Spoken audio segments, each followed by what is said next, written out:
Buenas tardes a todos. Les damos la bienvenida a la tercera sesión del ciclo de conferencias de EY Nicaragua. Preparación del impuesto sobre la renta, aspectos relevantes a considerar, organizado por EY Centroamérica, Panamá y República Dominicana.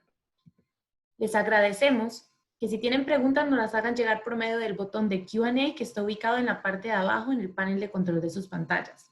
Las mismas serán contestadas por nuestros expertos conforme vayan llegando las preguntas. Esta sesión está siendo grabada y la grabación se compartirá con ustedes por medio de correo electrónico. Asimismo, en este webinar contaremos con encuestas para fomentar su participación e interacción a lo largo de la sesión. Debido a que la situación actual nos obliga a estar cada persona en nuestro hogar, les pedimos disculpas de antemano por cualquier tema de comunicación o conexión que podamos tener el día de hoy. Hoy nos acompañan Paola Vargas, quien será su moderadora. Ella es Senior de Impuestos. Paola tiene más de 6 años de experiencia con derecho tributario y tiene experiencia en temas de litigio tributario y derecho público. También nos acompaña José Olivas. José es un profesional con más de 20 años de experiencia. Se desempeña como gerente en la práctica de impuestos y sus áreas de especialidad incluyen estructuras fiscales y asesorías corporativas. Bienvenido, José. También nos acompaña Yaosca Meléndez, una profesional con más de 12 años de experiencia. Se desempeña como gerente en la práctica de controversias fiscales y sus áreas de especialidad son procesos de fiscalización, procedimientos administrativos tributarios y administrativos aduaneros y municipalidades. Bienvenida, Yaosca. Por último, nos acompaña Víctor Valle, quien es abogado y notario con alrededor de 10 años de experiencia. Es licenciado en Derecho por la Universidad Politécnica de Nicaragua y ejerce como senior en EY Law Nicaragua. Bienvenidos a todos y sin más, les dejo con su moderadora el día de hoy, con Paola Vargas, Senior de Impuestos para EY Centroamérica, Panamá y República Dominicana. Adelante, Paola. Muchísimas gracias, Paulina. Buenas tardes a todos. Como mencionaba Paulina, esta es la tercera sesión de nuestro ciclo de conferencias. Este en particular se va a enfocar en los aspectos relevantes para considerar en la preparación de la declaración del impuesto sobre la renta para el periodo fiscal 2020.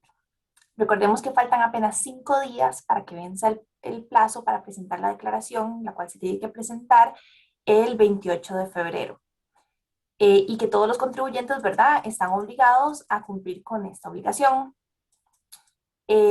Vamos a ver la agenda para el día de hoy. El día de hoy, bueno, vamos a ver los dos temas más relevantes, ¿verdad?, que conforman lo que es la declaración del impuesto sobre la renta, que sería el primero ingresos y el segundo gastos deducibles. Adicionalmente, vamos a tocar dos temas. Uno es el impacto contractual de la pandemia, es decir, todas estas situaciones que tal vez desde un punto de vista más legal y contractual han ido afectando, ¿verdad?, situaciones particulares de las empresas en la pandemia. Y también reformas en relación a incentivos fiscales que también podrían tener implicaciones en la declaración del impuesto sobre la renta. Finalmente, también tendremos, como dijo Paulina, vamos a tener preguntas al final de cada uno de estos 4 grandes temas, pero también podremos responder preguntas al cierre si el tiempo nos lo permite. Bueno, vamos a empezar, como les dije, con el tema de ingresos. Tal vez, José, si nos puedes comentar un poquito en relación a qué aspectos debemos considerar en cuanto a los ingresos. Buenas tardes a todos. Sí, gracias por acompañarnos. Aquí es importante señalar de que como estamos conversando en relación con el impuesto sobre la renta, es necesario también incluir aquel ingreso que no necesariamente está ligado a la actividad económica principal de cada contribuyente o de cada compañía. En este particular vamos a conversar de 4 temas muy importantes o 4 ingresos que normalmente no los estamos considerando dentro de la declaración del impuesto sobre la renta. Y estos son precisamente el vínculo que puede haber con el pago mínimo definitivo, ¿verdad?, los anticipos, la declaración, el incremento de patrimonio no justificado, el reconocimiento de pasivos y las ganancias de capital cuando no están sujetas a retenciones definitivas, tal y como lo determinó ya la reforma en 2019 al eliminar la integración de rentas. En relación con el pago mínimo definitivo, es importante señalar de que la reforma de 2019 trajo consigo nueva clasificación de contribuyentes. En este particular, les vamos a pedir que nos apoyen con una pequeña y rápida encuesta relacionada con la clasificación en la que nuestra audiencia está clasificada. Por favor, si pueden responder en qué clasificación de contribuyentes se encuentran.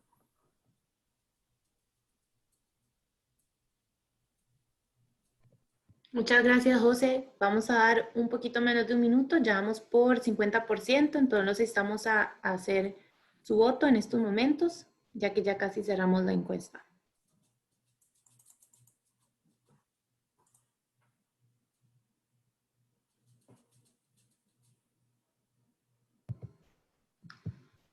Listo, José. Ya tienes los resultados.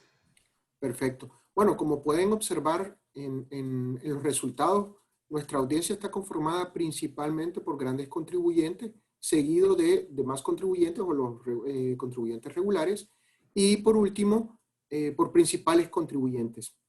Esto es muy importante porque, si vamos avanzando por favor con los slides, como ustedes saben, los ingresos están contemplados en relaciones con los trabajadores. Luego tenemos las rentas de actividades económicas y las rentas de capital y ganancias de capital. En este particular, es importante señalar que también la legislación establece algo muy importante, que es el incremento de patrimonio no justificado. Y se determina como tal aquel que no pueda ser justificado o determinado como un aporte de capital, como préstamo, como una ganancia extraordinaria, por no contar con el debido soporte. Y es algo muy importante que vamos a estar conversando el día de hoy, no solo de qué se considera incremento de patrimonio y dónde tenemos algunas transacciones que puedan presentarse, sino también sobre la importancia de mantener una adecuada justificación o soporte o documentación de las transacciones.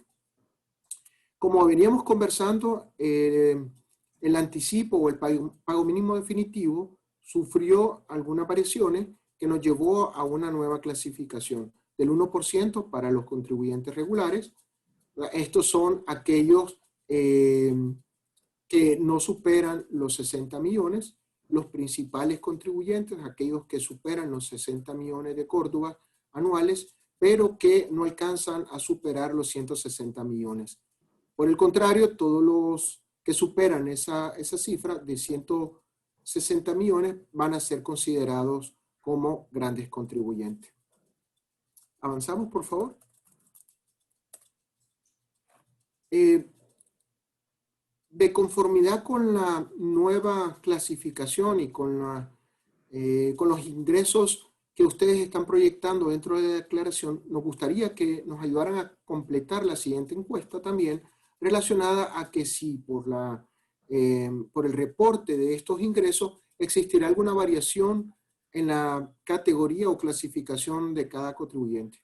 Por favor, si pueden tomarse un par de minutos o segundos para responder la encuesta.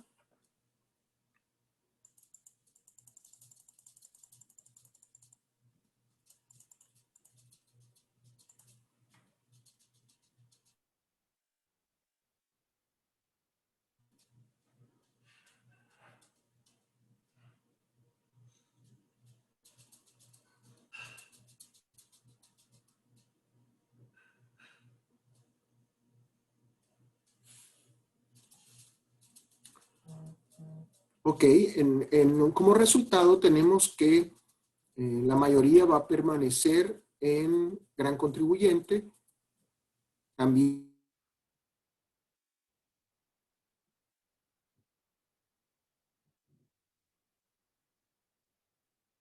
José, no sé si soy yo o te perdimos un momento. Sí, parece que lo perdimos un momento. Vamos a darle un chancecito para que se vuelva a conectar. Ahí está, yo creo.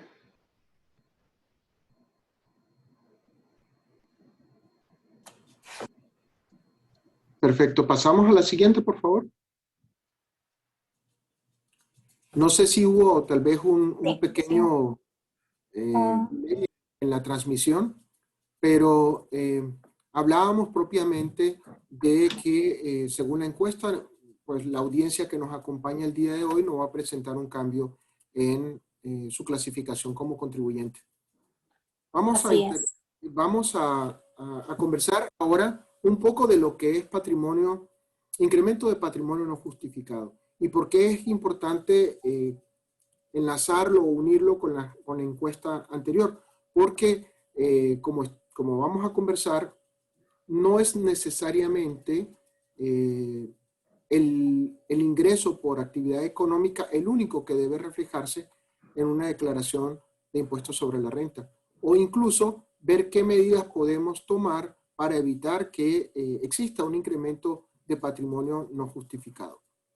Como habíamos indicado, incremento de patrimonio no justificado debe entenderse como aquel que no estuviera exentamente exonerado por una ley o exento por una ley.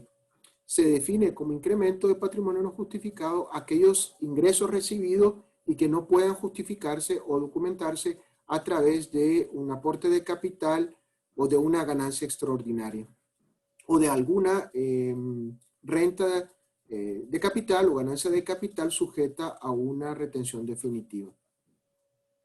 Los clásicos de un incremento de patrimonio no justificado resulta ser precisamente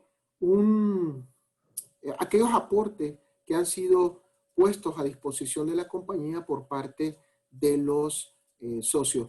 Vamos a ver más adelante también la relación que existe con la reforma que hubo en 2019 relacionada con el registro de pasivos y el reconocimiento de esto en el tercer año de haber sido causados y que no hayan sido pagados.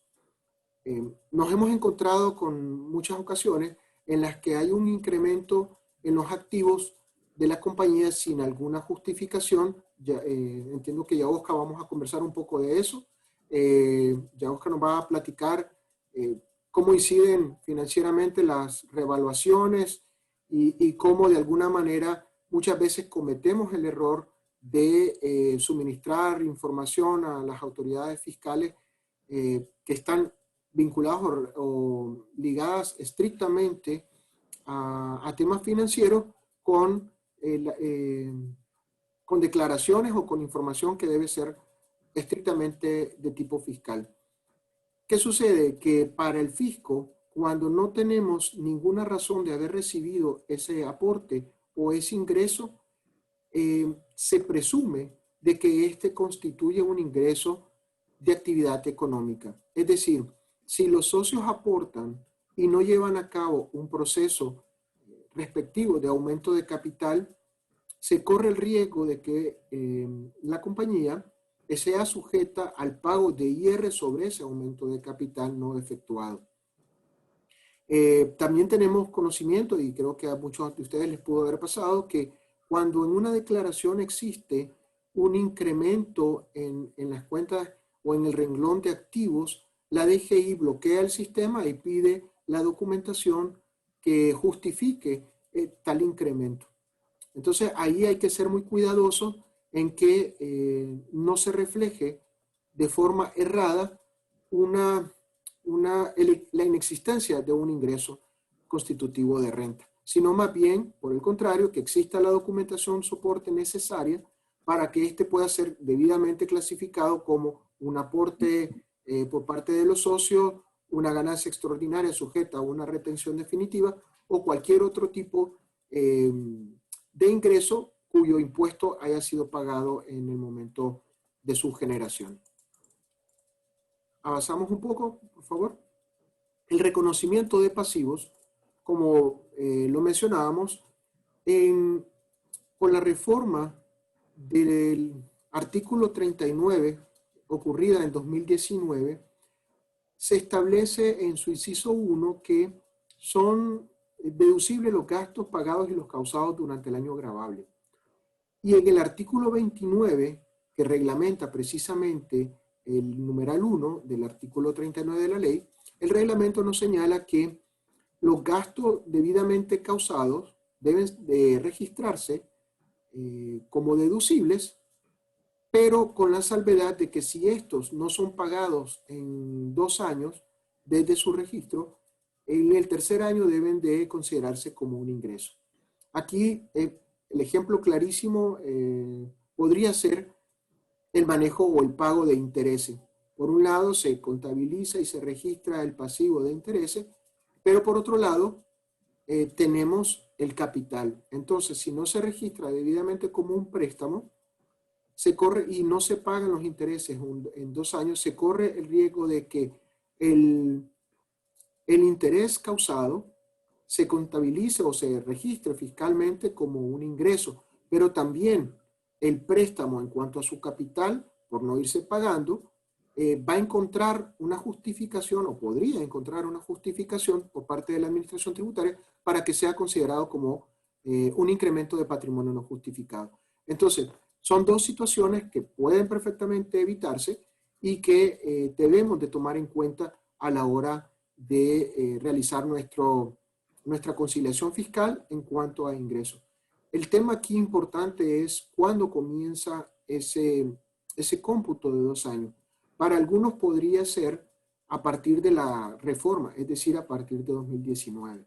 Sin embargo, tenemos conocimiento que la administración tributaria no está haciendo precisamente de ese criterio, principalmente porque existe vamos a llamarle una falta de tecnicismo jurídico a la hora de que se reformó la ley o a la hora de que se publicó.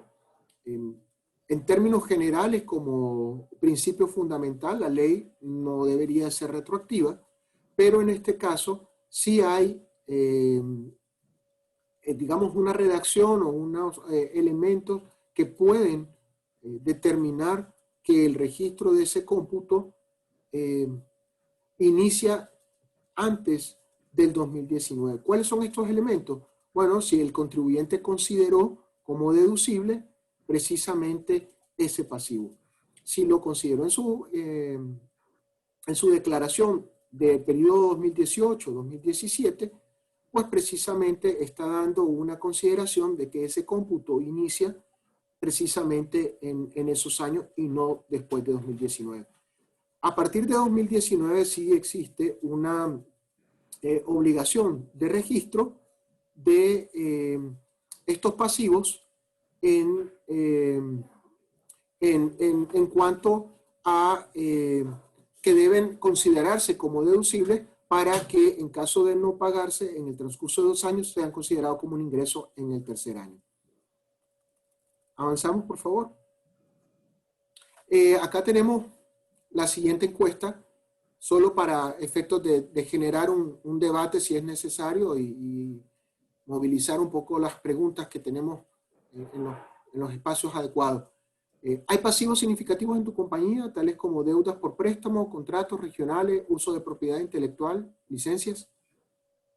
Aquí es muy importante porque muchos considerarían que podría ser solamente los generados con intereses, por ejemplo, generados de préstamo, pero al establecerse como pasivo, pues consideramos de que abarca un sinnúmero de transacciones donde se genera una deuda.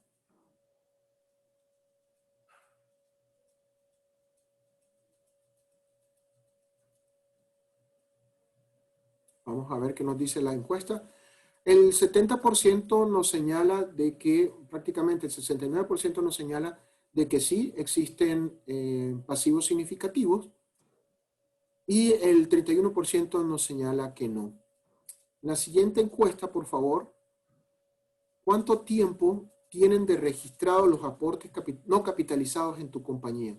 Aquí establecimos tres momentos, de 1 a 2 años, de 3 a 4 años y de 5 a más años.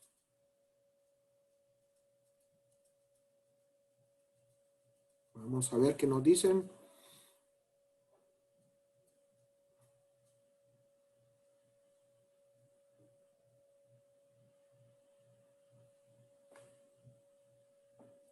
Perfecto. Tenemos que en la mayoría de los pasivos están registrados con un periodo de 1 a 2 años, el 48%, de 3 a 4 años el 32% y de 5 a más años el 20%.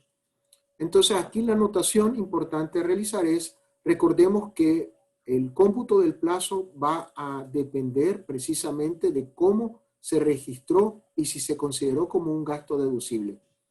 Aquellos que tengan una vigencia superior a 2 años y que han sido utilizados como gastos deducibles bajo la consideración de causados, entonces es importante tomar acciones sobre ellos porque la administración tributaria podría considerarla o considerarlos, perdón, como un ingreso a partir del tercer año.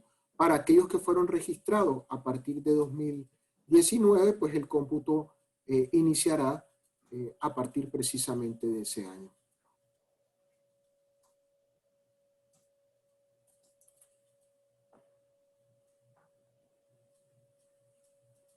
Si avanzamos, por favor.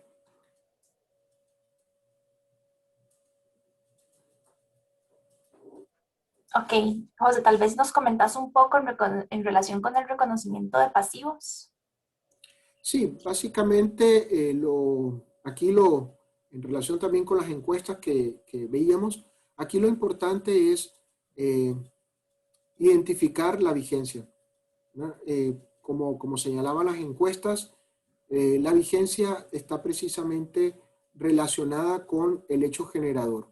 Si un pasivo está registrado y fue considerado como deducible más allá de 2019, es decir, 2018 y 2017, existe el riesgo de que la administración tributaria lo considere bajo esta modificación del artículo 39 y del artículo 29 del reglamento como un ingreso a partir del tercer año cuando estos no han sido pagados.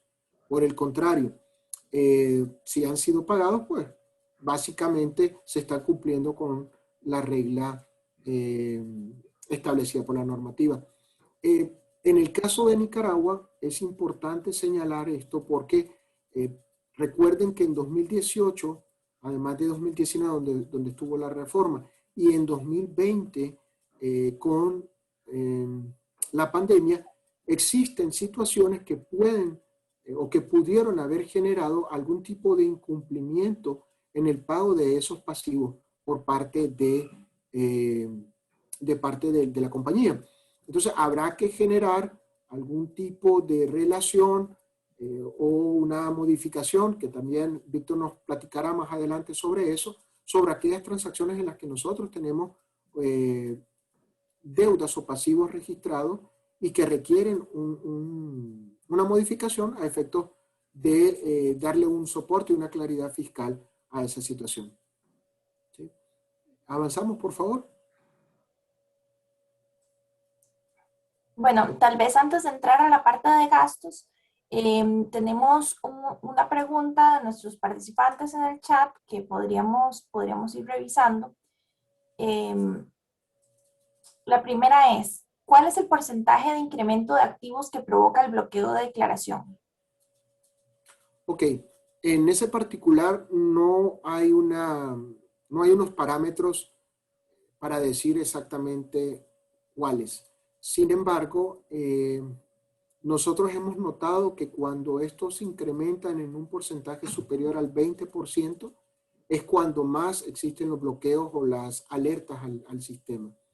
Pero eso va variando. Por ejemplo, tenemos un conocimiento de casos en los que compañías que inician o se registran, por ejemplo, en el mes de noviembre, diciembre, al hacer su primera declaración, obviamente en el transcurso de, no sé, tal vez diciembre, compran o su flota de vehículos o mobiliarios, obviamente el incremento es altísimo. Entonces, su primera declaración se ve afectada con relación a lo que reportó al inicio o al inicio de su registro fiscal. Entonces, es variado dependiendo también un poco del contribuyente, pero en términos generales hemos visto el 20%.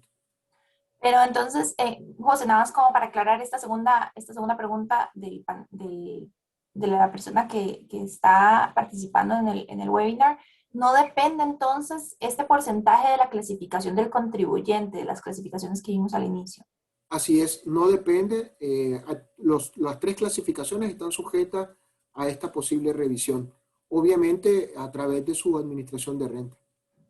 Donde Entendido. más hemos visto estas variaciones son principalmente en los contribuyentes regulares, en los que tributan o están clasificados con base al 1% de los ingresos anuales. Entendido. Tal vez ahí, en relación con gastos deducibles, también hay una consulta. Esa deuda, Víctor, ¿es posible aportarla o capitalizarla? Gracias, Paola. Y gracias también a la persona que realizó la pregunta. Definitivamente sí se puede, sí es posible, pero para ello se tiene que cumplir primeramente el requisito más importante, es que quien haya hecho ese aporte sea un accionista. Más adelante vamos a hacer una presentación y profundizar sobre esta cuestión para que podamos avanzar por el momento. Perfecto. Entonces, vamos a pasar al segundo gran tema, que es el tema de gastos, ¿verdad? En este caso, ya Oscar, vos nos podrías comentar en general qué es lo más importante que tenemos que tomar en consideración en relación a la deducibilidad de gastos para efectos de la declaración del impuesto sobre la renta. Sí, claro, Paola. Pero primero me gustaría ver primero con los participantes, hacer una pequeña encuesta de cuáles son los principales gastos que ellos tienen o estarían registrando ahorita como deducibles en este periodo de declarar del IR anual 2020. No sé si tenemos... perfecto, gracias. Perfecto, entonces ahí va a salir la encuesta para que ustedes seleccionen cuáles son los principales gastos que consideran que son los más ajustados tras auditorías fiscales por parte de la Administración Tributaria.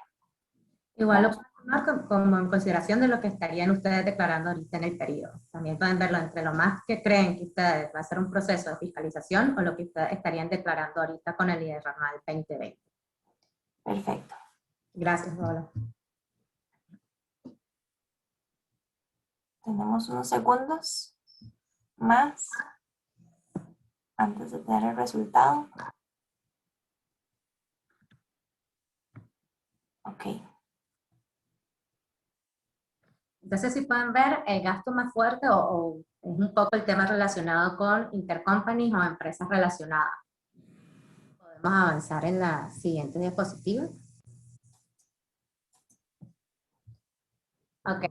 Entonces, bueno, primero antes de entrar en sí de cuáles son los requisitos, vamos a ver esto desde 3 puntos. ¿Qué es lo que establece la norma tributaria? Es decir, ¿qué es lo que está regulado en la Ley de Concertación Tributaria y en el reglamento de la Ley de Concertación Tributaria? Tomando en consideración de que tanto la ley como el reglamento fueron reformados y que a partir del 2019 el artículo 39 que establece específicamente los gastos que pueden ser deducibles fue reglamentado. Es decir, se establecieron requisitos adicionales a lo que estaba en el artículo 39 que no estaban en los periodos anteriores.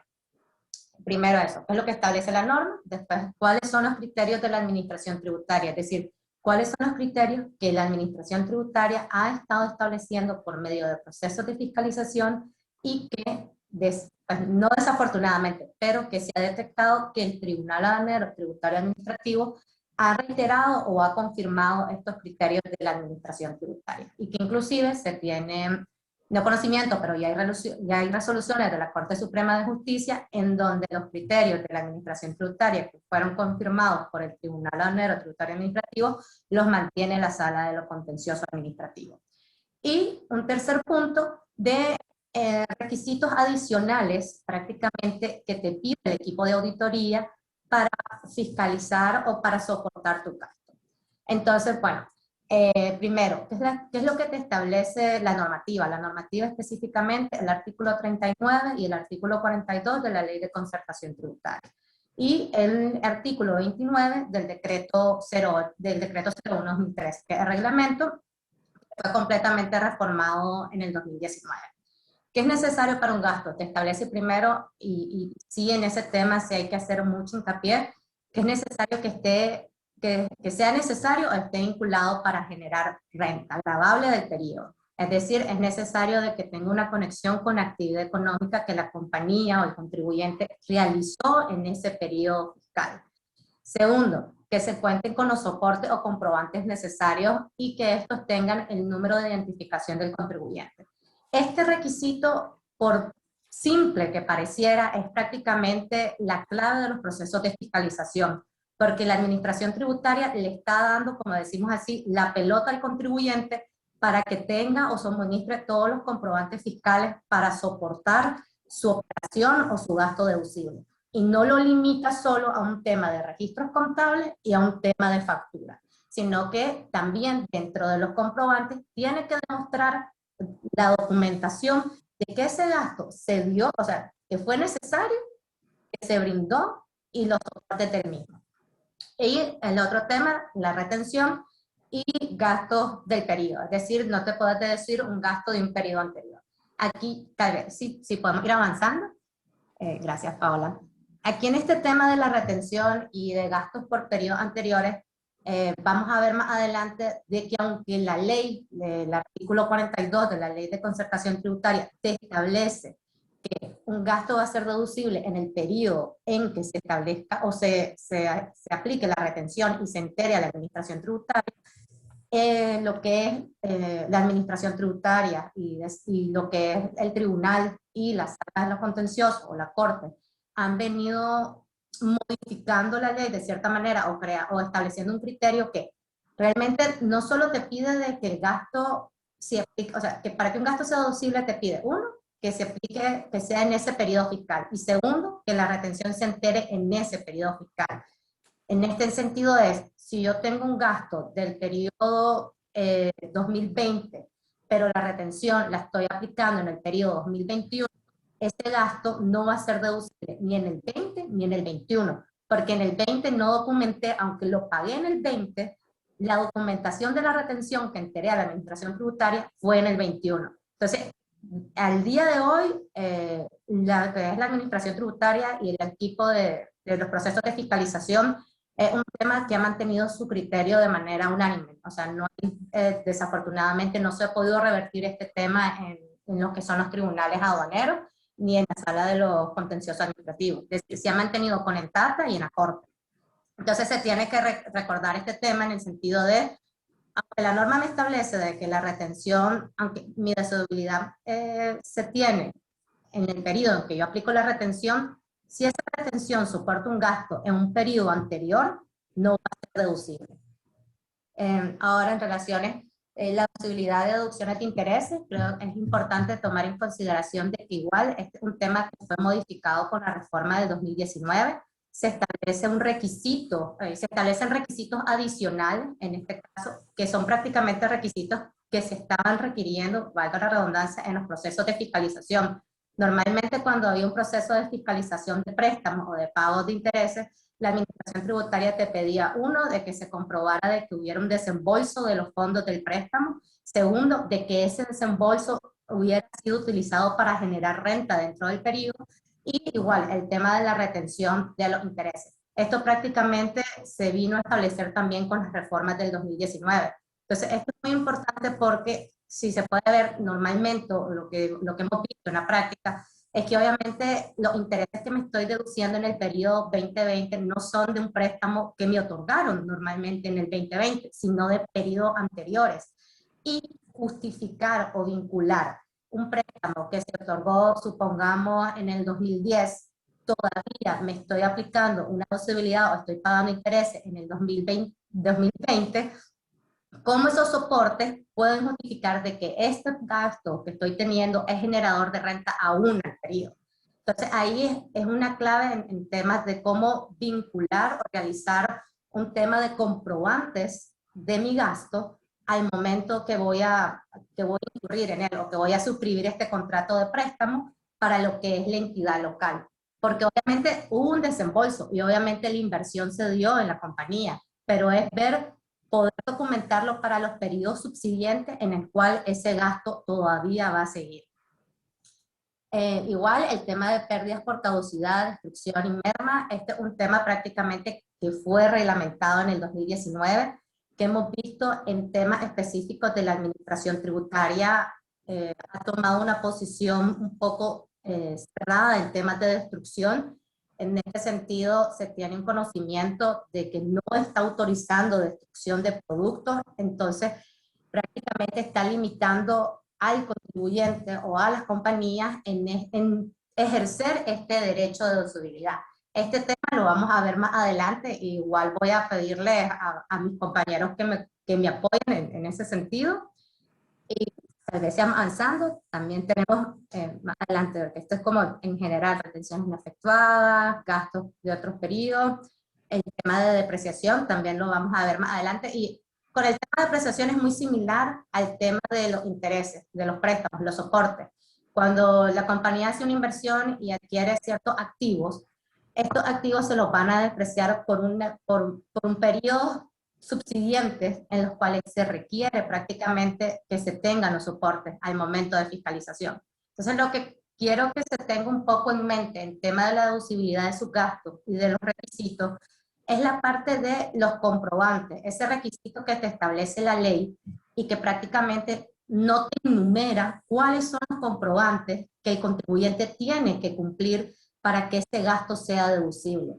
Y que aunque no exista enunciativamente o no se establezca, la norma no te establezca de manera específica cuáles son los comprobantes, sí en la práctica hemos visto que la administración tributaria está requiriendo específicamente cierta documentación y está pasándole la responsabilidad al contribuyente en tener estos documentos al momento de fiscalizar. Entonces uno cuando está haciendo su declaración del 2020, tal vez no es lo que ustedes quieran tener en mente, uno tiene que pensar que este periodo me lo pueden auditar en el 2025.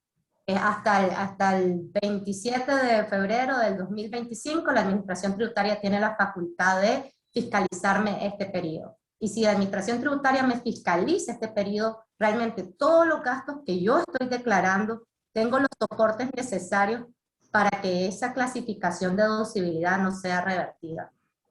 Tal vez es Paola, sí. Claro. Gracias. Ahora, aquí quería ver un poco y les compartimos específicamente cómo la administración tributaria hace requerimientos de información, valga la redundancia, de información tributaria en procesos de fiscalización. Normalmente la administración tributaria cuando te fiscaliza, hace fiscalización de registros contables y te pide el soporte del registro contable y te incluye prácticamente, como decimos, de cajón, este punto. Proporcionar informe, factura, registros, pagos y, si miran la colita, otra documentación que justifique las erogaciones por gasto. Es decir, es amplio. Normalmente cuando está en un proceso de fiscalización, obviamente por la cantidad de información que te piden en un corto plazo o un corto tiempo, lo único que da tiempo o lo que da el contribuyente es, ok, mira, me pidió solo la factura, se la di, la retención se la di y el comprobante de pago y el registro. Y es únicamente lo que da. Y después, cuando miran el acta de cargo, miran el ajuste, porque la administración tributaria incluye gastos no deducibles porque no se remitieron o no se aportaron los soportes necesarios que vincularan el gasto que fuera generador de renta o necesario en el periodo. Entonces, se tiene que tener esta documentación y se tiene que hacer esta conexión que ese gasto que se incurrió en ese periodo fue necesario para generar renta o para conservar la renta del periodo, al momento que la compañía hace la entrega de la información tributaria. Es prácticamente, como dice, la carga probatoria que se le está dando al contribuyente en los procesos de fiscalización y que se tiene que tener conocimiento. O sea, prácticamente es cómo está al día de hoy los procesos de fiscalización en el país y tenemos que estar preparados. Entonces, un poco lo que hablamos es eso. ¿Qué establecía la norma? La norma te establecía, son como 3 puntos súper sencillos de manera general. El artículo 42 te dice retención, que sea de periodo y que tenga los comprobantes. La clave es los comprobantes y cuáles son los comprobantes. Algunos podemos verlos como positivo, otros lo podemos ver como negativo. Positivo que te está dando la libertad de que vos generes los comprobantes que van a ser los soportes de ese gasto. No te está diciendo específicamente qué documentos tenés que tener. Tal vez ahí Recordar que fue reglamentado el artículo 39 y hay requisitos específicos para ciertos gastos que ya están reglamentados y se tienen que tomar en consideración. Entonces, un poco lo que comentábamos de el criterio que establece la administración tributaria. De nuevo, que sea un gasto indispensable en el periodo fiscal. Entonces, ahí la clave es, para el tema de pago de intereses, poder hacer esa conexión cuando son montos significativos de los préstamos y vamos a estar claros de que estos intereses este va a ser un préstamo que va a ser de varios periodos y que pueda yo cubrir este tema, o sea, estos periodos subsiguientes. Segundo, que el gasto incurrido debe de ser pactado a valor real de mercado. Tenemos que tomar en consideración que desde el 2018, 2017 ya está, tal vez ahí, si con la fecha, José, ustedes me dicen, ya está en vigencia el tema de precios de transferencia, es decir, las operaciones que están reguladas por precio de transferencias tienen que tener su soporte y cumplir con lo establecido en la ley de precios de transferencia, inclusive antes que entrar en vigencia el tema o la regulación de precios de transferencia. Con la reforma del 2012 y la entrada en vigencia de la ley de concertación tributaria, se estableció que la administración tributaria tiene la facultad de la presunción de valores de las operaciones de las compañías o del contribuyente. Es decir, si la administración tributaria al revisar una operación considera de que no está, que no fue pactada a un valor real o a un valor de mercado, tiene la facultad legal de reclasificar o establecer diferentes valor al establecido entre las partes.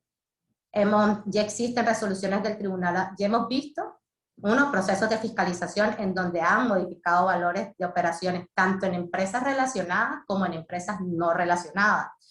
Y dos, ya hay resoluciones del Tribunal Aduanero Tributario Administrativo resuelto en este sentido, no solo aceptando o manteniendo el criterio de la administración tributaria, sino también resoluciones en donde el tribunal se excede en su actuar y establece valores diferentes al valor tanto que fue ajustado por la administración tributaria como el que fue declarado por el contribuyente.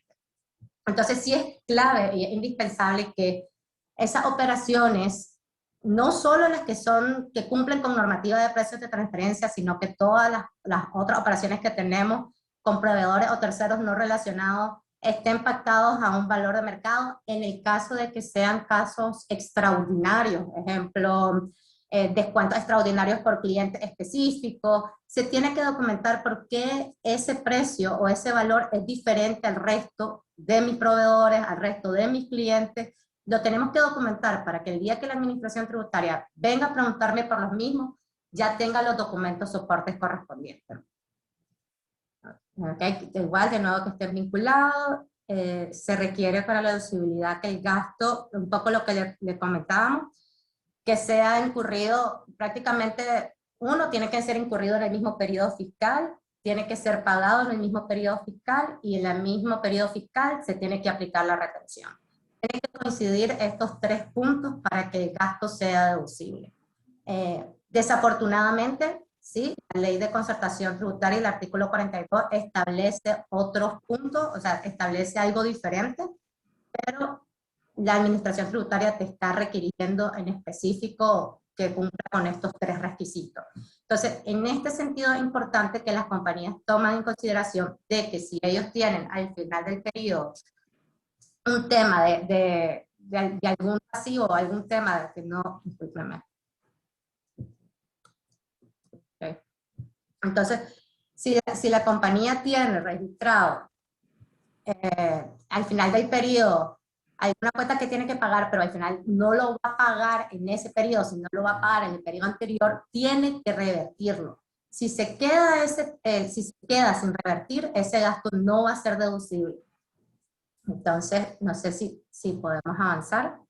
Aquí les compartimos un poco lo que hemos visto de un periodo anterior a la actualidad que ha estado pidiendo la administración tributaria en procesos de fiscalización de manera adicional para aceptar la deducibilidad de un gasto. Podemos entrar a un tema de si es legal o ilegal lo que está pidiendo la administración tributaria, en el sentido me está pidiendo información o requisitos que no me establece la ley de concertación tributaria y no me establece el reglamento, o podemos entrar a un punto de realmente, ok, tengo que tener yo la carga, en el sentido porque tengo que tener todos los comprobantes y soportes, y ya tengo precedentes, que es lo que la administración tributaria está requiriendo para soportar ciertos gastos. Entonces, ¿qué es lo que hemos visto en la práctica en procesos de fiscalizaciones que de manera adicional está pidiendo cuando hay para un tema de soporte de gastos o requerimiento de información para soportar un registro contable? Proporcionar el contrato en el caso que apliquen. Recordar que el contrato tiene que estar en el idioma oficial de Nicaragua, que es en español. Si no está en español, tiene que tener la traducción correspondiente. Hemos visto en algunos casos para temas de que la persona que firma el contrato, si tiene el poder o no, o la facultad o no para firmar o suscribir este contrato. Entonces, sí hemos visto que la administración tributaria para temas específicamente de préstamos o temas de adquisición de algún activo o una inversión significativa, está pidiendo de manera adicional un acta de junta directiva en donde se le autorice a la persona poder suscribir ese préstamo, poder comprar ese activo o inclusive poder tener ese contrato con esa empresa relacionada. Es algo que está pidiendo, que ha estado pidiendo de manera recurrente, ¿no? Algo que hemos visto en procesos de fiscalización del año pasado o antepasado, sino que ya viene de un tiempo para acá. Igual proporcionar los soportes que se ha ejecutado. Tal vez este tema es un poco más difícil en temas de contratos con empresas relacionadas que están vinculados con outsourcing o tercerizaciones de servicios, o algún tema de que aunque se está dando todo el soporte, al día a día no se genera los comprobantes necesarios. En este sentido, si yo tengo un contrato de tercerización o un contrato de outsourcing con una empresa relacionada, no solo es suficiente brindar el contrato, brindar el pago del mismo y la retención, no. Yo tengo que demostrar o tener los soportes de que yo estoy utilizando esos servicios en el país y de que ese servicio está haciendo que mi actividad en el país más eficiente y está generando renta. Ahora, importante sobre los contratos. Hemos visto igual en la práctica. Puede ser un arma de doble filo en el sentido que si la compañía tiene un contrato con una empresa relacionada y establece ciertos servicios y ciertos reportes que se tienen que dar de acuerdo al contrato, la administración tributaria revisa estos contratos y requiere los soportes que te establece el contrato que va a proporcionar el servicio. Entonces, se tiene que verificar si realmente en la práctica, al momento de ejecutar el contrato con las relacionadas, es conforme a lo que está establecido en el contrato. Porque si hay procesos de fiscalización específicamente y muy recurrente con empresas relacionadas, de que no te establecen el gasto, no porque no entregaste el contrato, no porque no entregaste los soportes, sino porque no entregaste un soporte específico que establecía el contrato que tenías que dar. Entonces, sí realmente se tiene que verificar si en la práctica las partes están ejecutando el contrato a como se estableció o como está en el documento. Y si es necesario establecer alguna adenda o alguna modificación que sea más acorde a la realidad de cómo se está ejecutando, para que la compañía, al momento de generar los soportes correspondientes, pueda documentarlo y el contrato que se le dé a la administración tributaria no sea un elemento para revertir la deducibilidad del gasto. Igual, un tema específico para el tema de empresas relacionadas o gastos de empresas relacionadas, la administración tributaria verifica que el servicio que te está dando tu empresa relacionada no tenga una duplicidad o no tenga un departamento en el país que esté brindando ese servicio. Entonces, ¿qué es lo que tenés que probar? Tenés que probar que este servicio que yo tengo tercerizado realmente no lo estoy brindando localmente, o un soporte del área que ya tengo. Esto igual está muy relacionado con temas de precios de transferencia, y por eso se recomienda verificar en estas operaciones si tienen los soportes o cumplen con la normativa de precios de transferencia correspondiente. Igual, registros de pagos del periodo, constancia de retención y de nuevo un poquito la coletilla o lo que te pone de cualquier soporte que sea necesario. Entonces, es un poco tal vez lo que tenemos que pensar. Al día de hoy tengo los soportes o cualquiera de los soportes necesarios para los gastos que me estoy deduciendo al día de hoy. Porque el contrato, la retención y el pago no es suficiente. Un poco lo que tenemos que ver, que se tiene que tener. Gracias, Yavas. De nada. Vamos a pasar rápidamente a temas más puntuales, por ejemplo, con la deducción de intereses. Comentarnos un poquito entonces sobre la deducción de intereses rápidamente para ver, ¿verdad?, los varios temas de gastos que todavía nos quedan. Claro, un poco ahí tal vez retomando un poco lo que comentaba sobre el tema de anteriormente de la deducción de intereses, norma o la reforma del artículo de la Ley de Concertación Tributaria del 2019 estableció ahora que para un tema de deducibilidad de intereses tiene que ser, este préstamo tiene que haber sido necesario para generar renta. Entonces sí es importante al momento de la deducibilidad de intereses, además de aplicarle la retención y de haber soportado de que hubo un desembolso del mismo, poder hacer esa vinculación de que ese préstamo fue utilizado aún, poniéndonos ahorita en el ejercicio fiscal 2020, para este periodo fiscal del año actual que estoy declarando y deduciendo. Okay. La norma establece un tema de limitaciones en el tema de las tasas con entidades financieras bancarias, y que igual pues para el tema de entidades locales ya está regulado. Entonces, sí. Ok, tal vez pasemos rápidamente al tema de pérdidas y mermas. Tal vez, José, vos puedes comentarnos un poquito qué podemos ver en relación con pérdidas y mermas. Sí, bueno, acá es muy importante señalar que la ley establece la deducción de pérdidas y mermas como un gasto deducible. Sin embargo, hay elementos que se debe considerar porque no toda pérdida o no toda merma debe ser considerada como tal. Voy a explicarme un poco más y de modo que podamos también hacer algunos ejemplos. Como merma debe entenderse toda aquella pérdida de la materia prima, por decirlo de alguna forma, que se ve reducida o que sufre una disminución de la cantidad dentro de un proceso productivo. También podría ser dentro de un proceso de comercialización si este producto no está sujeto a un envase. Por ejemplo, relleno de gas, manejo de algunos granos, arena, ese tipo de productos que no está precisamente pesado, sino que pueden irse perdiendo de un lugar a otro dentro de un proceso de producción o como producto final, son las que deben ser consideradas como una merma. Ahora bien, existen otros elementos como rotura, sustracción o apropiación indebida. En estos elementos, rápidamente hay que recordar que para que pueda ser deducible debe estar justificado. Es decir, una rotura que implique la sustitución del equipo o de lo que se ha roto por parte de un seguro, el ingreso no debe ser constitutivo de renta y por lo tanto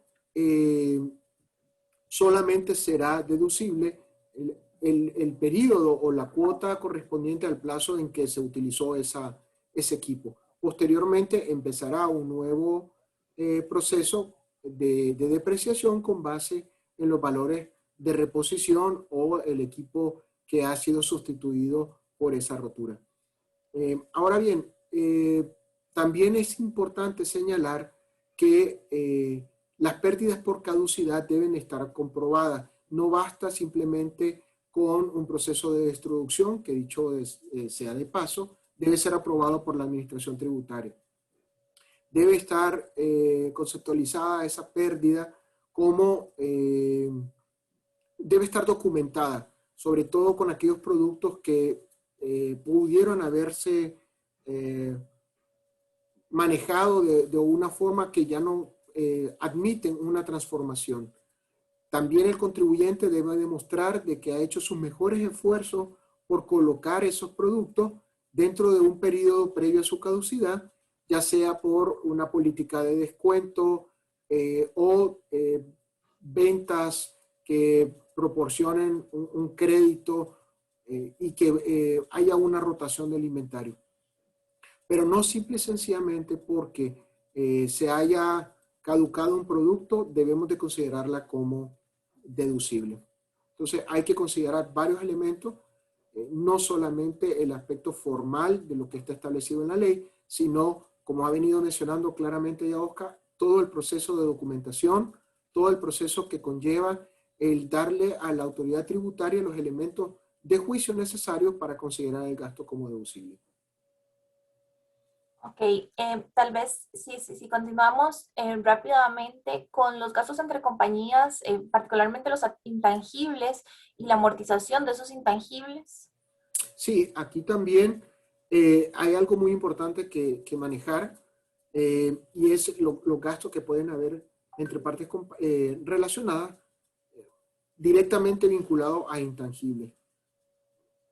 Como veníamos mencionando, desde 2018 existe algunos incumplimientos contractuales entre partes relacionadas, producto de la situación económica que se originó en ese año o en este 2020 con la pandemia. ¿Qué ha sucedido? Que hay muchas compañías locales que a su matriz o a su parte relacionada se han visto imposibilitadas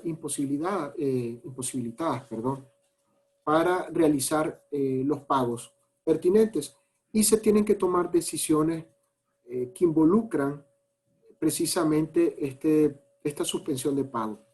Algunos han optado por considerarlo como una donación.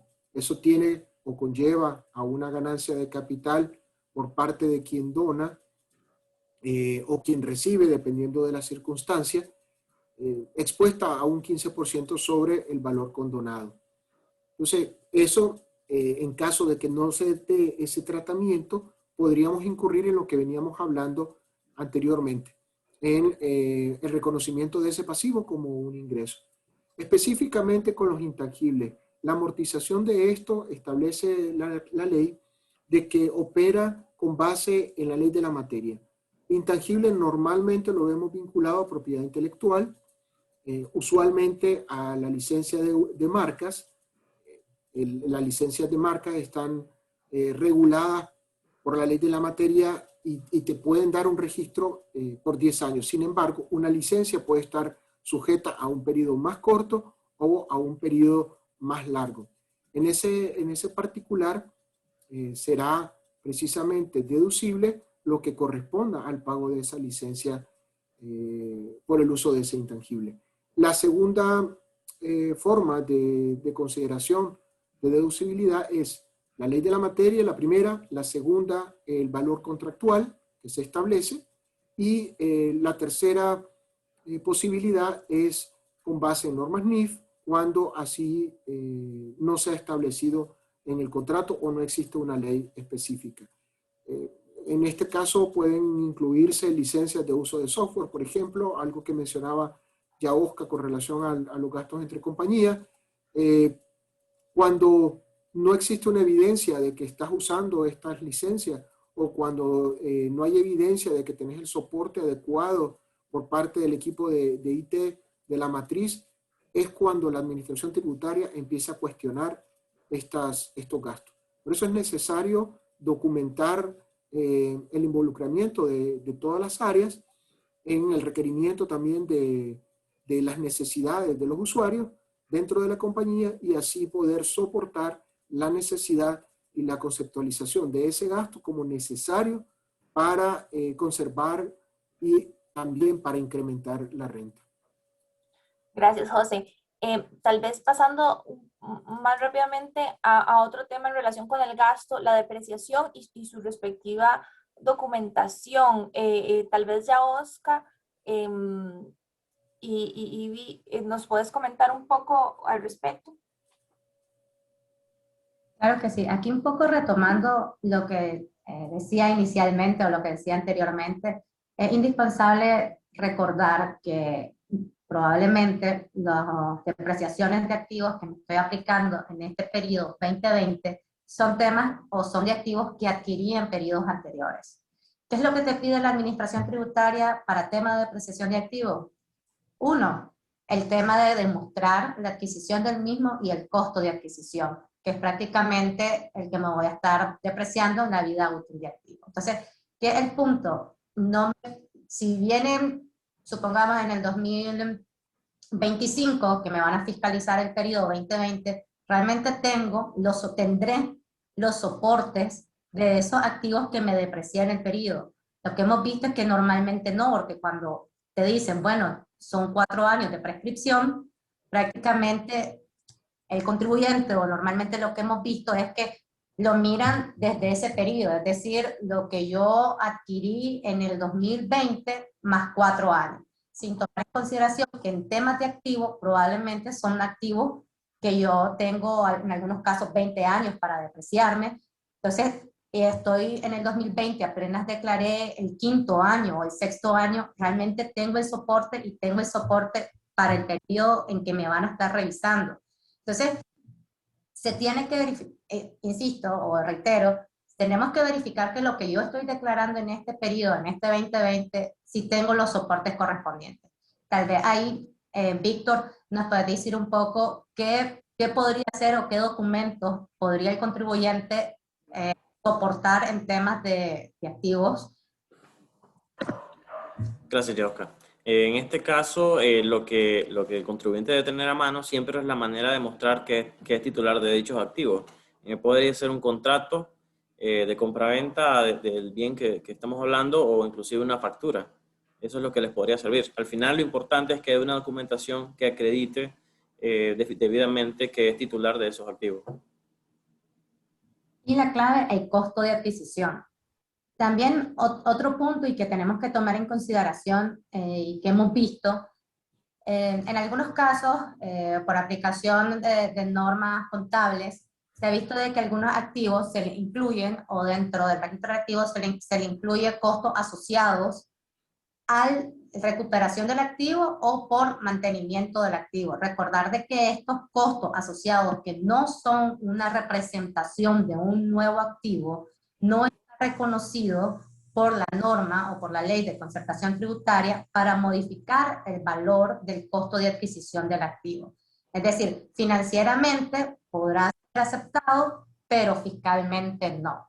Y tal vez hay ojo, y tal vez me estoy después adelantando para otros temas que espero podamos ver más adelante, recordar de que esto también te puede modificar en temas de información cuando lo des en un proceso de revisión del impuesto de bienes inmuebles. Entonces, cuando la administración tributaria, si yo tengo este tema por cumplimiento de norma contable que estoy aplicando, en el que tengo que registrar dentro de mis activos fijos, costos asociados de recuperación o de reposición del activo, o costos asociados relacionados con el mantenimiento del activo, cuando estemos en un proceso de fiscalización y la administración tributaria me pida mi soporte, yo tengo que aclararle de estos registros contables que están, que es por un cumplimiento de norma, y que yo hice mi conciliación fiscal, y que con lo que yo declaré mi impuesto sobre la renta anual y yo me deprecié, es realmente con el costo de adquisición y los soportes que Víctor indicó. Perfecto. Gracias, ya Oscar, gracias Víctor. Pasando a otro tema en relación con gastos, ya habíamos mencionado un poco, pero tal vez podemos mencionar un par de temas en relación con retenciones no efectuadas. Y tal vez ahí voy a tomarme, porque hay un tema relacionado que estaba viendo de preguntas de las retenciones, entonces que dice que si yo me aplico una retención de un periodo, me dice, si se paga o se retiene el 1 o el 2 en otro periodo al de la factura, entonces ese gasto no es deducible. Correcto, ese gasto no será deducible. La única manera de que pueda soportar la deducibilidad de ese gasto es aplicar la retención en el periodo que la pagué, es decir, por medio de una sustitutiva en donde yo declare este monto. Pero si yo la retención, supongamos, ¿verdad? El gasto incurrí en el 2020, lo pagué en el 2020, identifiqué en el 2021 que al final no le apliqué una retención y en enero de 2021 declaro la retención. Ese gasto no va a ser deducible ni en el 2020 ni en el 2021, porque no cumple con los 3 puntos que hablamos. Uno, que en el mismo periodo se tiene soporte, es decir, que, que el soporte del gasto, el periodo sea del 2020, que el pago del gasto en el periodo sea en el 2020, que la retención que apliqué sea en el 2020 y la declaré en el 2020. Entonces, se tiene que cumplir con estos elementos. Sí, la ley de concertación tributaria establece otra cosa, sin embargo, el criterio al día de hoy por la Administración Tributaria y confirmado por el CATA y por la Corte es que tiene que cumplir estos elementos. ¿Cómo te ajustan estos gastos? Prácticamente te aplican el artículo 43 que te establece cuáles son los gastos no deducibles y te dice gastos aplicados en otros periodos. Entonces, es lo que estamos en la actualidad. Perfecto. Y creo que con eso... No sé, José, creo que querías comentar algo, ¿verdad? No sé si... Sí, acá es que veo un comentario que señala, según la reforma, los gastos son deducibles, aunque la retención se pague en el otro periodo. Ya eliminaron la condición de ser pagada. Sí, esto es más o menos lo que señalaba ya Oscar en su parte final. Y es lo que hemos venido hablando con el registro de pasivos. Hay que considerarlo que cuando también es deducible un pasivo cuando es causado y no solamente cuando ha sido pagado. Sin embargo, lo que quiere reiterarse con nuestros comentarios es que la retención debe ser conjuntamente llevada con el periodo donde se generó el gasto. Y también cuando se pague, porque es decir, por ejemplo, si tenemos un proveedor que tiene 3 meses, que nos otorga 3 meses, por decir algo, de crédito, y nos emite la factura en noviembre, pero yo la voy a pagar hasta febrero, debemos de considerar lo que señalaba ya Oscar. La retención al momento puede ser que la efectuemos precisamente en noviembre de forma, llamémosle, anticipada, y registrarlo como un ingreso, como un pasivo causado, pero a la vez, al momento de pagarlo en 2021, por ejemplo, hay que hacer una anotación o hay que hacer una documentación de que corresponde ese pago por una política que nos otorga el proveedor de 3 meses, pero que sí, el gasto fue registrado bajo tal cuenta, en tal momento, con tal fecha, de modo que pueda, lo que hablábamos en un inicio, existir los elementos suficientes a la administración tributaria para que pueda analizar y reconocer ese gasto en ese momento. Pero sí, en efecto, bajo el criterio de causado podría reconocerse el gasto, pero no basta solamente con eso. Hay que documentar la transacción y hay que documentar la razón por la cual se pagó hasta el siguiente año, para que eso sea considerado como un gasto deducible. Gracias, José. Gracias, Yaosca. Creo que con estos comentarios también abarcamos un poco el tema de gastos correspondientes a otro periodo. Entonces vamos a pasar a esta encuesta que teníamos en relación con gastos.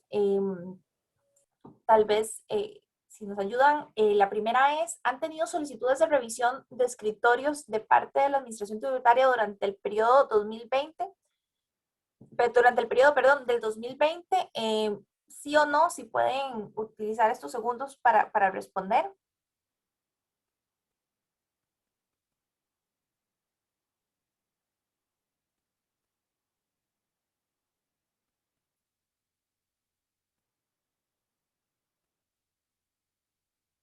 No han tenido la mayoría de las personas participantes en el webinar solicitudes de revisión, el 70% y un 30% sí. La siguiente pregunta, ¿han realizado modificaciones a sus relaciones contractuales con empresas relacionadas intercompañías? Suspensión de contratos de manera temporal o suscripción de nuevos contratos en donde tercerizan operaciones.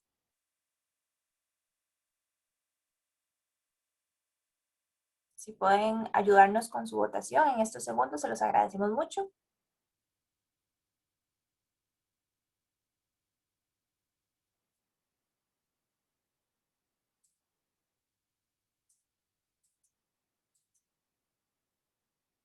Bueno, sí, nos dicen en el chat que falta la respuesta no. Si la respuesta es no, pues evidentemente no, por favor, no marquen ninguna de las respuestas. La suscripción de nuevos contratos donde tercerizan operaciones han sido la mayoría de las modificaciones que se han realizado. Y finalmente, si la compañía presentará pérdidas para el periodo fiscal 2020. Aquí sí o no. Si nos pueden ayudar con esta última de las encuestas.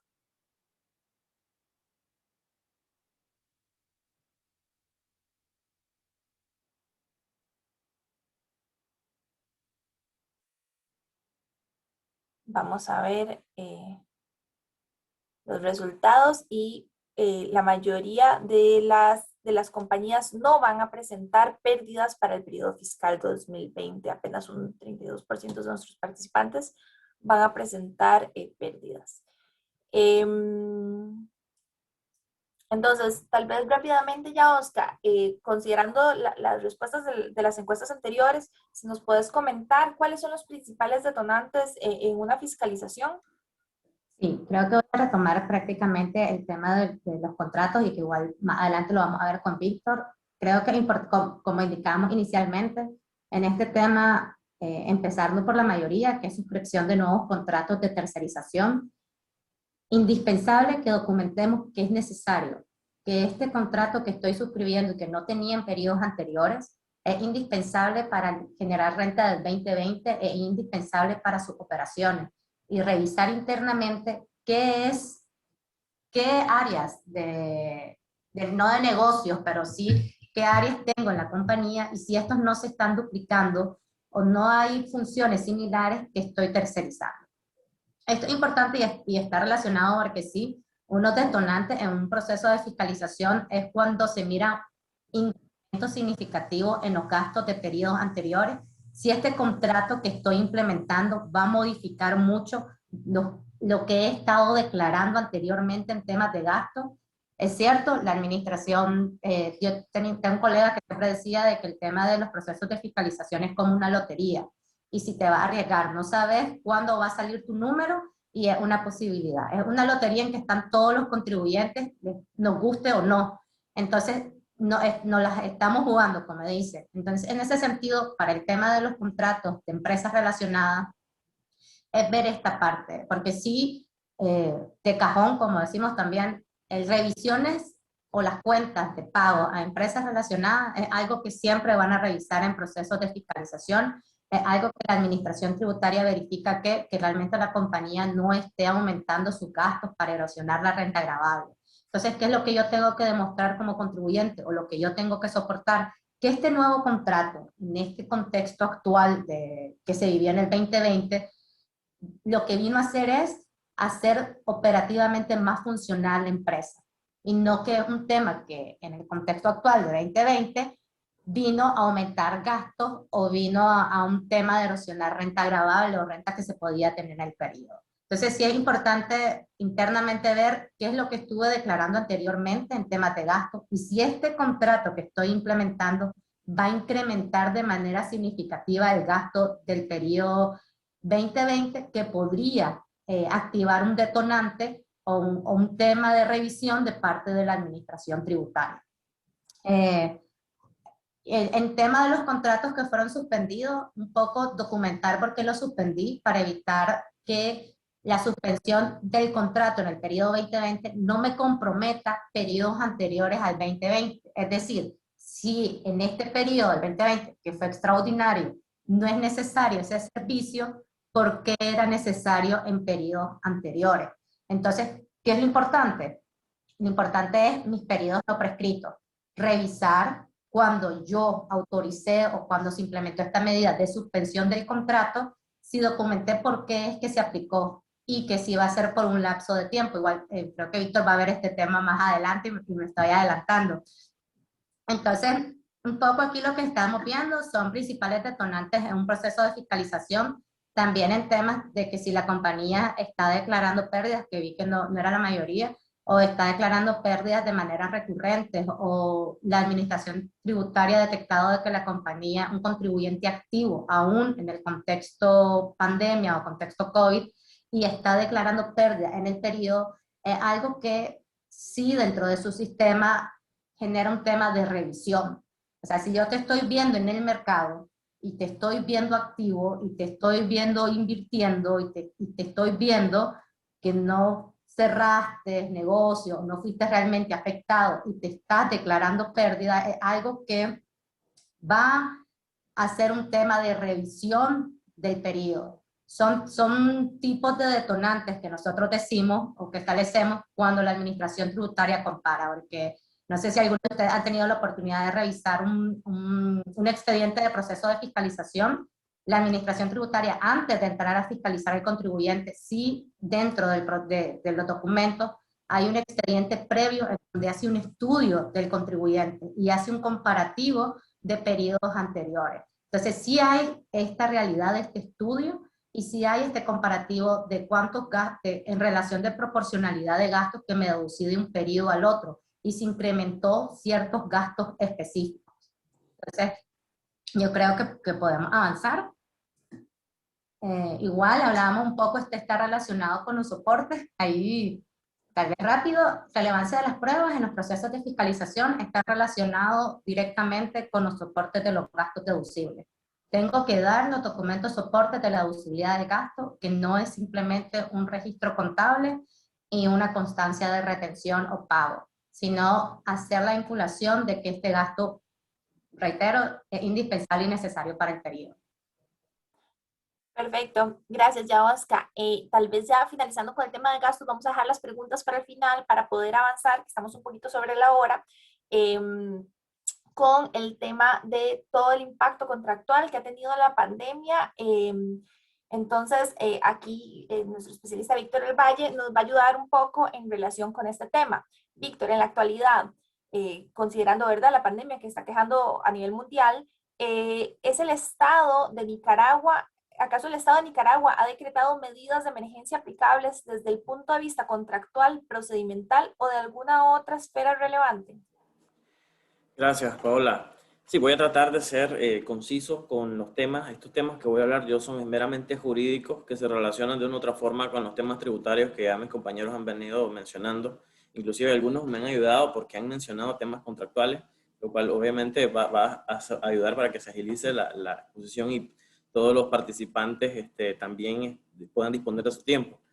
Ok, el Estado de Nicaragua al día de hoy no ha emitido, durante el tiempo que ha durado la pandemia, no ha emitido ningún tipo de comunicado sobre temas procedimentales, administrativos o de ningún tipo, a diferencia de otros países en los cuales sí se ha realizado. Entonces eso nos deja con que todos los contribuyentes tienen que acudir a la legislación ordinaria para poder afrontar el tema de los contratos principalmente, para efectos de demostrar con la Dirección General de Ingresos el impago de ellos y todo lo que tiene que ver con ellos, con lo demás. ¿Cuáles son estas alternativas? Primero, tomar en cuenta que puede haber una firma de adendas, es decir, una rectificación o modificación del contrato. Dentro de estas adendas puede ser una suspensión también del contrato, que bien decía ya Oscar. También la capitalización de deudas con socios o incrementos de capital, lo cual profundizaré más adelante. La ejecución de obligaciones de plazo vencido para efectos de proceder con el cobro judicial, la cesión de derechos de bienes tangibles o intangibles, para lo cual se deberá medir el impacto fiscal, y la invocación de cláusulas de caso fortuito o fuerza mayor. En Nicaragua, a diferencia también de otros países donde hay una especificación concreta de lo que es el caso fortuito o fuerza mayor, aquí no lo hay. El Código Civil lo menciona. Nuestro Código Civil está basado principalmente en el derecho romano, y a pesar de que el Código Civil ha venido manteniéndose durante todo el tiempo, hay muchas cosas que están desfasadas, cosas que podrían ser superadas, que la doctrina de una u otra forma ha venido mencionando y ampliando, igual con la jurisprudencia de los tribunales de justicia, o lo cual me llega a concluir que el caso fortuito fuerza mayor, para efectos de la legislación nicaragüense, vienen siendo lo mismo, a pesar de que profundizando su estudio podemos encontrar diferencias. El caso fortuito es cuando un suceso impide el cumplimiento de una obligación y no era previsible, usando una diligencia normal, es decir, del cuidado normal de las cosas. Pero si se hubiese podido evitar, se habría evitado. Básicamente, el caso fortuito o fuerza mayor puede ser un terremoto, un incendio, una sonada, una guerra civil, una situación que se escape de las manos de la persona que está afectada y que le impide cumplir con sus obligaciones. El caso fortuito o fuerza mayor muchas veces no está establecido en los contratos. Usualmente no se establecía, sino que una nueva corriente de contratos mercantiles lo ha venido estableciendo para efectos de que ambas partes, porque al final de cuentas el caso fortuito o fuerza mayor puede ser invocado por ambos, puedan defenderse en caso de impago de contrato. Podemos continuar, por favor.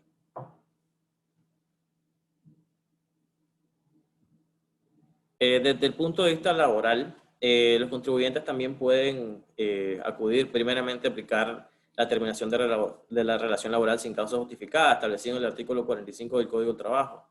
Esto amerita de que el contribuyente pues, despide a sus empleados, siempre tomando en cuenta de que no puede hacer un despido masivo, porque entonces ya entraríamos en otro tipo de figura que transgrede la ley y que podría estar sujeto a sanciones, tanto administrativas como inclusive una demanda judicial. A eso me lleva también, o cuáles otras medidas el Código del Trabajo establece, está la suspensión individual de los contratos de trabajo, la suspensión colectiva de los contratos de trabajo, una terminación colectiva de los contratos de trabajo y lo que es una contratación parcial.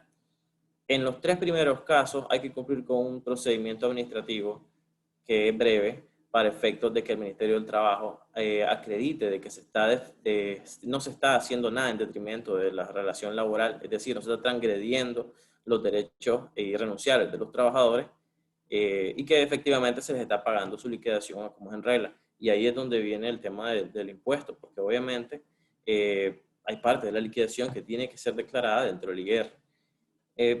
Otra medida también es la sustitución patronal.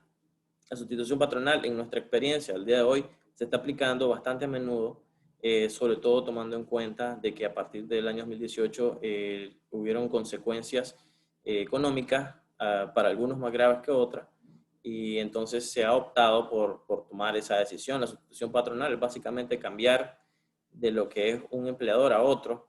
Podría ser una empresa relacionada o podría ser inclusive una empresa diferente, dependiendo del acuerdo que pueda haber entre ambas empresas. Para todos los efectos, ambos son responsables por las obligaciones laborales que deriven de esa operación. La sustitución patronal no se encuentra regulada, pero el Ministerio del Trabajo tiene un cierto nivel de incidencia porque se tiene que, para efectos de poder salvaguardar los derechos del empleador, de ambos empleadores, es decir, que acrediten de que no están faltando a los derechos laborales de cada uno de los trabajadores, tienen que someterlo a que el Ministerio del Trabajo al menos te diga de forma escrita de que no se está actuando en detrimento de ellos. Ahora, ¿de qué manera impactan estas medidas en la declaración de IR anual? Como bien les decía, cada vez que hay un movimiento de los trabajadores por el tema de las rentas laborales, todo eso se tiene que ir declarando de forma consecutiva en el IR que corresponde. Podemos continuar, por favor.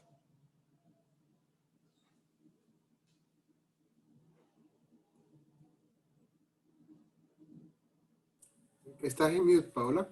Sí.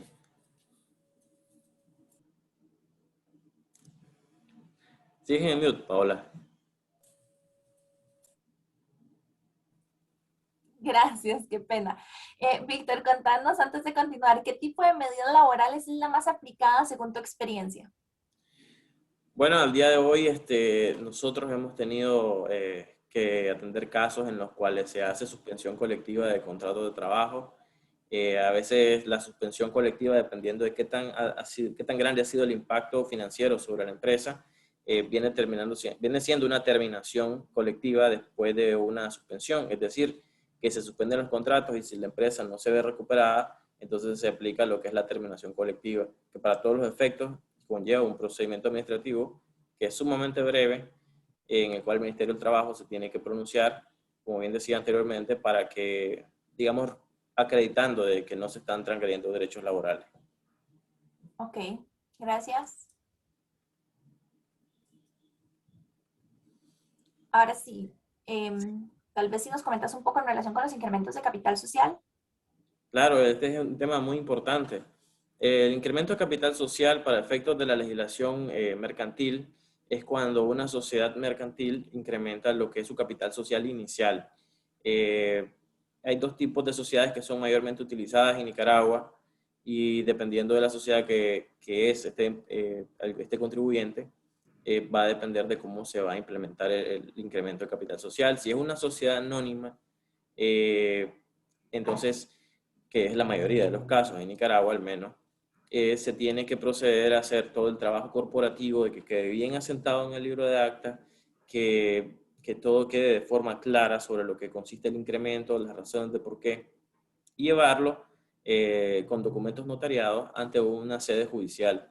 La sede judicial no implica ningún tipo de confrontación ni litigio y lo común es que sea un trámite breve en el sentido de que no hay ninguna intervención mayor del Estado.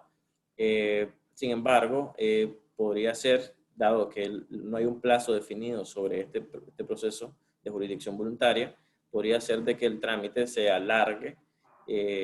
Sabemos que hay una carga de trabajo considerable en el Poder Judicial y este tipo de proceso, como bien lo decía, como no es contencioso, no amerita, digamos, estarle dando tanta prisa como otros procesos que sí suceden en la vida rutinaria de los juzgados.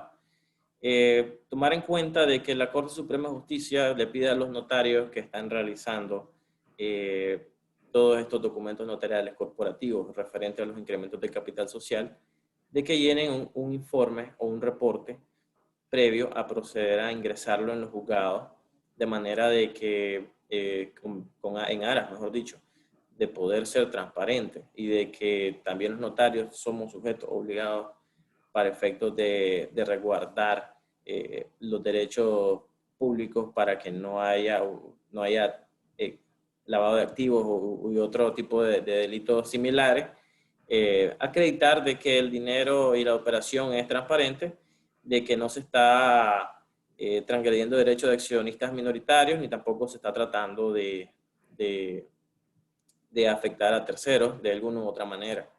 El incremento de capital social opera de la misma manera que lo que es la reducción de capital social y para todos los efectos, una vez de que hay una sentencia firme sobre este incremento, donde se aprueba el incremento, esta sentencia se lleva a la sede registral. Ya en el registro público que corresponda, podría ser el de Managua o el de cualquier uno de los departamentos, se hace el trámite breve de inscripción y ahí ya tienen el documento suficiente que les sirve para demostrar de que hubo un incremento. Eso en el caso de las sociedades anónimas, que es donde hay un poquito más de complejidad por el tema de ir llenando requisitos. Y ojo que se los estoy mencionando de manera muy breve cómo es que opera todo esto, porque también hay unos detalles que en el camino uno va ahondando y siempre todos los procedimientos y todos los documentos van a variar dependiendo del caso. Es decir, que ningún caso es igual. Algunos muy parecidos, pero ninguno es igual. ¿Cuáles son? Bueno, me estoy saltando. El tema de la otra sociedad que se aplica bastante en Nicaragua es una sociedad colectiva de responsabilidad limitada. Muy común también, digamos que en temas de relevancia es la que ocupa el segundo lugar, pero para efectos de incrementar su capital, la ventaja que existe es que no es necesario llevarlo a sede judicial, sino que nada más plasmarlo de forma correcta, inequívoca en el libro de actas que corresponde y llevarlo al registro público y se inscribe. En estos momentos el Código de Comercio también, que al igual como mencionaba el Código Civil tiene su tiempecito, no dispone de ningún procedimiento especial, tampoco lo que es el Código Procesal Civil y ni la ley del registro. La ley del registro público, aún con la reforma aplicada el año pasado, que creaba el registro de beneficiario final, lo que dice nada más es de que todas las sociedades deben acudir al registro público a inscribir todas las modificaciones que existan en su pacto social. Es decir, no hay distinción, a fin de cuentas, todo tiene que acabar en el registro y estos incrementos, en teoría, deben ser registrados para efectos de la ley de registro, deben ser registrados inmediatamente. Ok, importante tomar en cuenta, como les decía, que en sede judicial el juez puede pedir documentos adicionales que acrediten que no se está transgrediendo derechos de terceros. En sede judicial puede haber una audiencia oral en donde se exponen el caso concreto, las razones, y debe llevarse documentación. Si bien es cierto, el procedimiento es bastante simple, también podría ser que el juez te pida alguna documentación complementaria y que pueda acreditar de que definitivamente todo se está haciendo correctamente. Y bueno, eso de mi parte. Ok, tal vez, Víctor, nada más para terminar, ¿alguna recomendación con respecto a la implementación de incrementos de capital social para nuestros participantes? Sí, de una u otra forma lo venía diciendo, y es que al final todo va a depender de cómo se plasme en el libro de actas, tanto para efectos de la aprobación judicial, de la inscripción registral y de la manera en que lo va a interpretar la administración tributaria. Si lo estableces de manera correcta, de manera de que no se interprete de que hay una intención secundaria al respecto de los incrementos de capital social, si se establece de que el incremento en los casos que estamos ocupando tiene que ver por capitalización de pasivos o aportaciones al capital social de accionistas ya existentes, siempre que vaya de forma clara, no tendría que haber ningún problema. Como les decía, también tomar en cuenta siempre que cada caso es diferente, cada caso debe ser analizado desde la óptica de la interioridad, de los detalles, y dependiendo de esos detalles es que va a variar cada proceso. Ok, muchísimas gracias. Tal vez aquí podemos aprovechar para contestar una de las preguntas de nuestros participantes. Tal vez, José, si nos ayudas. La pregunta es, si los fondos no entraron a la cuenta bancaria de la compañía y se imputaron gastos necesarios para generar renta de forma de pagos directos efectuados por socios, ¿es una razón suficiente para que la DGI me lo cuestione? Sí, muy buena pregunta, muy buen señalamiento, y esto va muy relacionado con lo que señalaba Víctor. Aquí lo importante es la documentación. Si no existe una razón por la cual esa persona está haciendo tal aporte, una razón económica como puede ser un aporte o un préstamo, la administración tributaria podría considerar, uno, que el gasto no se realizó con fondos de la compañía y que por lo tanto hubo un ingreso y que ese ingreso debe ser considerado como un ingreso un incremento de patrimonio no justificado. Ahora bien, también es importante, como bien estaba señalando Víctor, en el tema de la documentación en las actas, es importante al momento, por ejemplo, de aumentar el capital, si este conlleva un reconocimiento de deuda, los efectos que significa o que contrae tal reconocimiento para capitalizar esa deuda, si es que correspondiera en ese caso el aumento de capital a un reconocimiento de deuda y a un pago en acciones. Entonces, a una conversión de deuda, como también se le conoce. Entonces, por eso es importante la documentación, por eso es importante determinar el origen de los fondos. También hemos tenido situaciones en las que el juez nos requiere certificaciones de contador público autorizado para demostrar dónde y en qué fecha fueron asentados los registros de tales aportes, cuando estos no corresponden en efectivo o cuando corresponden más allá de 2 años. Entonces, hay que tomar muy en cuenta estos aspectos de documentación. Perfecto, muchísimas gracias, José, muchísimas gracias, Víctor. Vamos a pasar rápidamente a las reformas en sectores específicos, ¿verdad? Que pueden afectar la declaración del impuesto sobre la renta para el periodo fiscal 2020, y con esto ya estaríamos cerrando el webinar de hoy. Perfecto, sí, aquí solamente hay que recordar para aquellas empresas que están dentro del sector energético, aquellas que consideradas como generadores de energía eléctrica con fuentes renovables. El 11 de septiembre de 2020 se promulgó la reforma a la ley 1037. Esta ley básicamente, esta reforma básicamente lo que viene a establecer son nuevos periodos de exención del pago del impuesto sobre la renta. Lo estableció para 5 años en general para los generadores de energía de fuentes renovables, pero para el caso de generadores geotérmicos, el periodo se incrementó o se estableció por 2 años.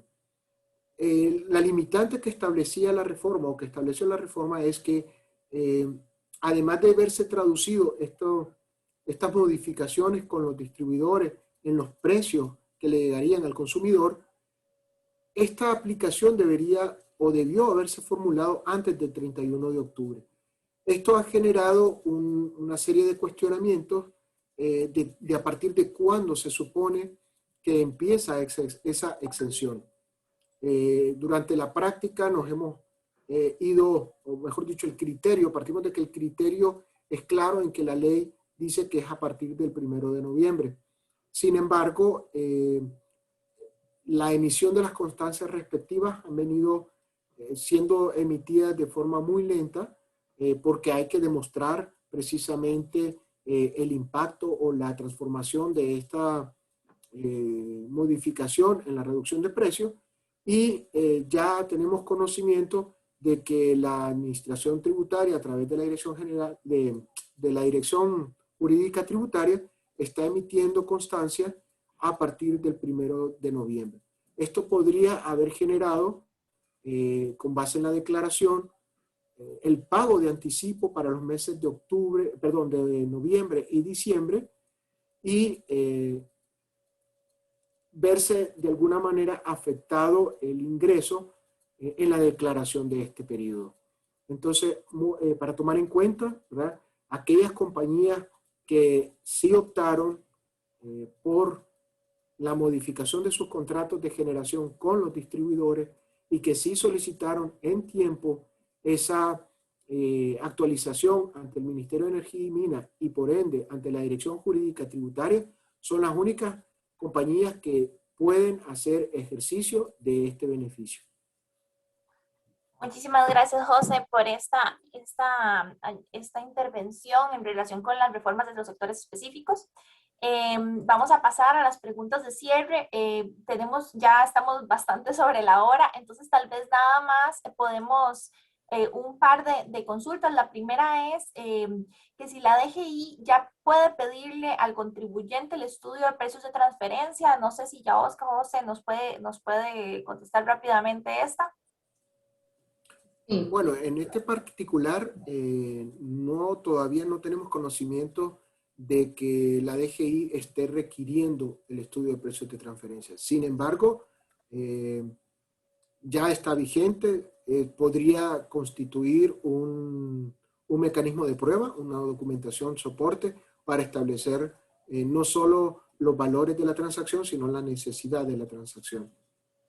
Tal vez ahí para no reforzar, pero en el sentido es un poco cómo la Administración Tributaria está haciendo sus procesos de fiscalización. Prácticamente la Administración Tributaria va fiscalizando los periodos que casi se van prescribiendo, es decir, en el 2020, 2021 está fiscalizando el que prescribe este año. Entonces todavía no hemos llegado o no hemos visto por lo menos procesos de fiscalización específicamente de 2018 y 2019 en donde ya está completamente en vigencia la regulación de precios de transferencia y estaría la obligación de parte del contribuyente de entregar esta información a la Administración Tributaria. Entonces está asociado a eso. Un poco cómo funcionan los procesos de fiscalización de la Administración Tributaria. Sí hay un proceso de fiscalización desde el 2019, la Administración Tributaria tiene la facultad legal de pedir como requisito de soporte de gastos en los que aplique precios de transferencia estos estudios. Gracias, ya Oscar, gracias, José. Aquí hay dos preguntas que son muy similares, entonces podemos contestar las dos al mismo tiempo. Si un gasto de luz no lleva RUC, pero sí NICE, ¿es un comprobante aceptado por la DGI? Está pidiendo la Administración Tributaria y el reglamento de la Ley de Concertación Tributaria el número RUC del contribuyente. Se puede uno ir, se tiene que ver un poco porque a veces está relacionado de que si yo arriendo un lugar y mi arrendador no tiene número RUC o no tiene identificación, se tiene que ir ante las entidades correspondientes para documentarlo, porque sí te está pidiendo y sí te lo requiere, realmente es algo que sí está establecido en el reglamento de la Ley de Concertación Tributaria, es que incluye el número de registro único de contribuyentes. Muchísimas gracias, Yaosca. Con esto damos finalizadas las preguntas de cierre. Les agradecemos a todos por su participación durante este tercer ciclo de conferencias de EY Nicaragua, y esperamos que nos puedan continuar en la próxima oportunidad. Buenas tardes. Muchas gracias a todos. Buenas tardes. Muchas gracias, buenas tardes. Buenas tardes, gracias.